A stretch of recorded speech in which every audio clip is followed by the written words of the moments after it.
पुरानी दिल्ली के चावड़ी बाजार के एंग्लो अरेबिक स्कूल के बाहर शायर मिर्जा गालिब खड़े थे। वो यहाँ अपने लिए एक नौकरी की बात करने आए थे, मगर गेट पर उन्हें रिसीव करने वाला कोई नहीं था, तो वो वापस आ गए।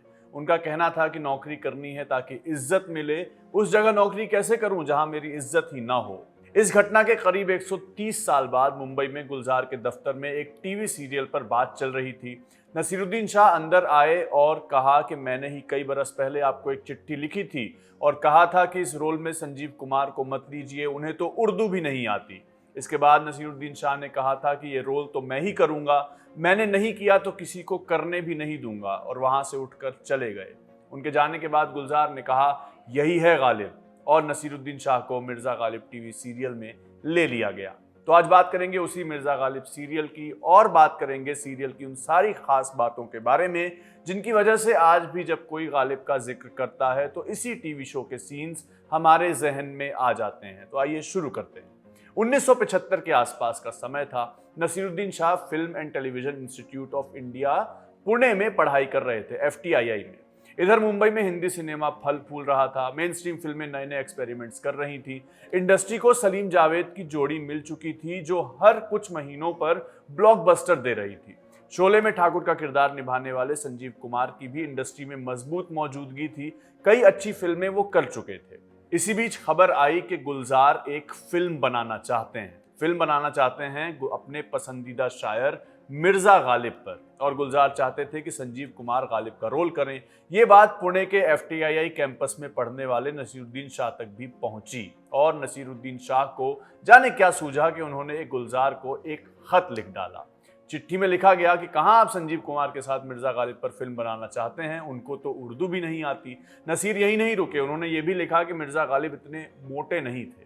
नसीर का कहना था कि वो इंडस्ट्री में आ रहे हैं, उनका इंतजार किया जाए, वही मिर्जा गालिब का रोल करेंगे। गुलजार ने चिट्ठी पढ़ी हो उससे पहले ही संजीव कुमार की डेट्स ना मिलने की वजह से फिल्म को रोकना पड़ा। फिल्म नहीं बन पाई। कट टू करीब 10 साल बाद दूरदर्शन पर कई टीवी सीरियल आ चुके थे। भारत एक खोज, हम पांच, रामायण जैसे सीरियल देश भर की जनता देखती थी, उन्हें पसंद करती थी। इधर नसीरुद्दीन शाह का डेब्यू भी हो चुका था और वो मासूम, आक्रोश जैसी फिल्में कर चुके थे। गुलजार ने भी नसीर के साथ काम कर लिया था। गुलजार के मन में जो बात कई वर्षों से चली आ रही थी वो फिर से उभरी। उन्होंने फिर सोचा कि मिर्जा गालिब पर कुछ किया जाए, मगर क्या? तो गुलजार ने सोचा कि टीवी सीरियल भी बन जाए तो उन्हें कोई दिक्कत नहीं है, बल्कि उन्हें और विस्तार से गालिब को सामने लाने का मौका मिल जाएगा। अब सोचा गया कि गालिब बनेगा कौन। इस बार गुलजार के मन में संजीव कुमार नहीं, नसीरुद्दीन शाह ही आए। नसीर ने गुलजार के डायरेक्शन में काम किया ही था, सो उन्होंने नसीर को चुना। मगर दूरदर्शन के सीरियल के प्रोड्यूसर्स की राय इससे अलग थी। उनका कहना था कि एक्टर कोई ऐसा हो जो देखने में हैंडसम लगे, लेकिन गुलजार अड़े रहे। कहा कि उन्हें ऐसा एक्टर चाहिए जो एक्टिंग कर सके। फाइनली नसीरुद्दीन शाह का 10 साल पुराना मैनिफेस्टेशन सच होने का समय आ चुका था। गुलजार ने उन्हें एक ऑफिस में बुलाया, लेकिन यहाँ एक और पेच फंसा। गुलजार बताते हैं कि नसीरुद्दीन शाह ने उस समय के हिसाब से बहुत ज्यादा रकम की डिमांड कर दी थी, जिसपे प्रोड्यूसर्स राजी नहीं थे। लेकिन तब नसीरुद्दीन शाह ने कहा था कि मैं यही अमाउंट लूंगा, और अगर मैं ये रोल नहीं करूंगा तो किसी और को करने भी नहीं दूंगा। इस बात से प्रोड्यूसर्स खफा तो हुए, मगर उन्हें नसीरुद्दीन शाह का कॉन्फिडेंस पसंद भी आया, और नसीर को ही मिर्जा गालिब के लिए कास्ट कर लिया गया। अंततः मई 1988 से मिर्जा गालिब टीवी सीरियल को दूरदर्शन पर प्रसारित किया गया।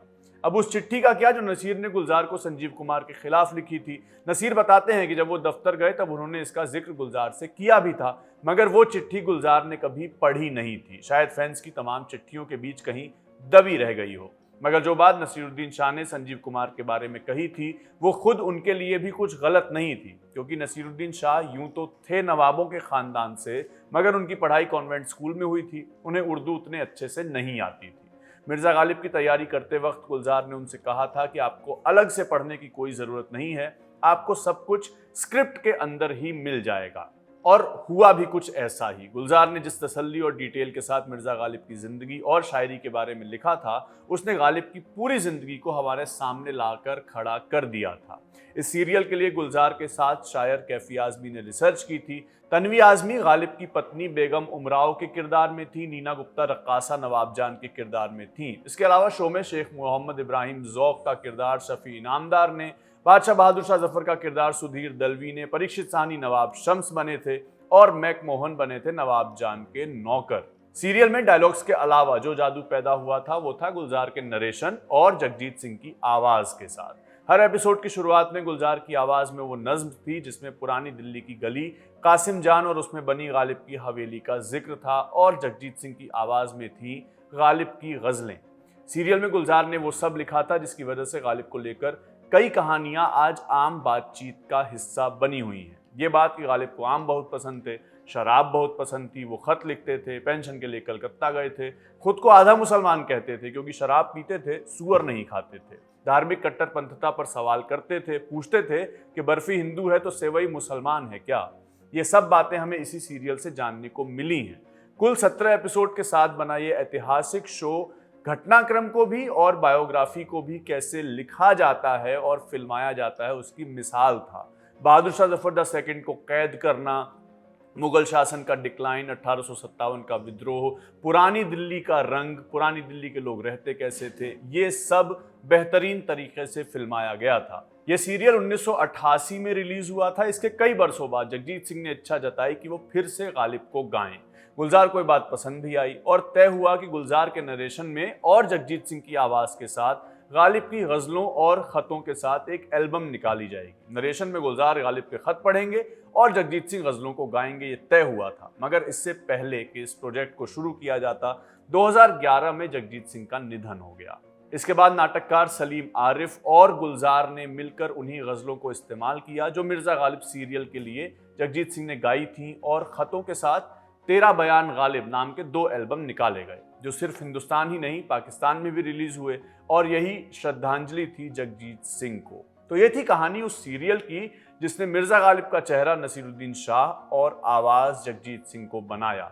इस शो के सारे एपिसोड्स YouTube पर मौजूद हैं, आप देख सकते हैं और हमें बता सकते हैं कि आपको ये शो कैसा लगा, और ये भी बताइए कि ये जानकारी आपको कैसी लगी और मिर्जा गालिब का पसंदीदा शेर या किस्सा छोड़ जाइए कमेंट बॉक्स में। इस वीडियो में बस इतना ही। मेरा नाम सत्यम है। ये एपिसोड आपके लिए रिकॉर्ड किया था मेरे साथी आनंद ने। बाकी तमाम खबरों के लिए देखते रहिए खबरगांव। शुक्रिया।